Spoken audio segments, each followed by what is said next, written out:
تخيل لو جالك دعوة فخمة خامتها تقيلة وملمسها غالي مكتوب عليها اسمك بالذهبي، وقبل ما تفتح الظرف ده وتعرف اللي فيه انت اكيد قررت ان اكيد الفرح ده في اوتيل 7 نجوم. وده اسقاط بسيط عن وظيفة الارت دايركشن، وان مهمته مش ان هو يخلي الحاجة شكلها حلو وخلاص، لان وظيفته اعمق من كده بكتير، لانه بيصمم الانطباع اللي بيسبق التعامل مع البراند نفسه. وعلميا احنا كبشر محكومين بنظرية نفسية اسمها الهيلو افكت او تأثير الهالة. فلو الانطباع الاول فخم عقلك بيفترض ان اكيد المنتج ده او الخدمة دي فخمة ومضمونة. وهنا وظيفة الارت دايركتور مش الشخص اللي هيختار الالوان وبيختار الدايركشن وخلاص، نقدر نقول ان دوره مهندس بيرسم هالة الثقة دي. فلو شركتك بتقدم خدمة او منتجات بالاف الدولارات وفي نفس الوقت تصميماتك او الهوية البصرية بتاعتك باينة جدا انها رخيصة، هنا العميل بيحصل له حاجة اسمها تناقض معرفي، لانه في نفس الوقت سمع كلام كبير جدا بس شاف صورة ضعيفة جدا على البراند. في الحالة دي العميل بيخاف يدفع، بتظهر مجموعة من المخاوف في عقل العميل، وتلاقيه بيفكر هل يستاهل ادفع فيه؟ هل يستحق ثمنه؟ وتساؤلات تانية كتير. وهنا الغلطة عندك انك سبت العميل في حيرته دي وتساؤلاته الكتير واعتراضاته على المنتج.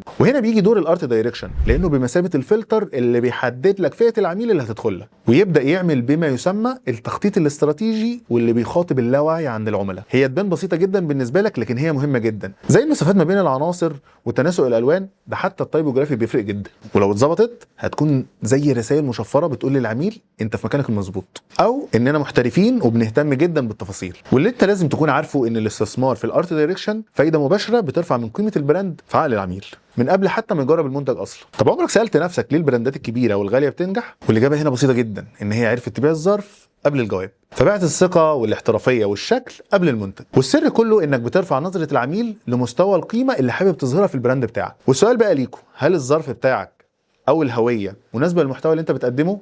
شاركني في الكومنتات. انا عبد الرحمن عادل بقدم محتوى عن البيزنس والماركتنج، لو حابب تسمع اكتر تابع فيديوهاتي. شكرا جدا لكم.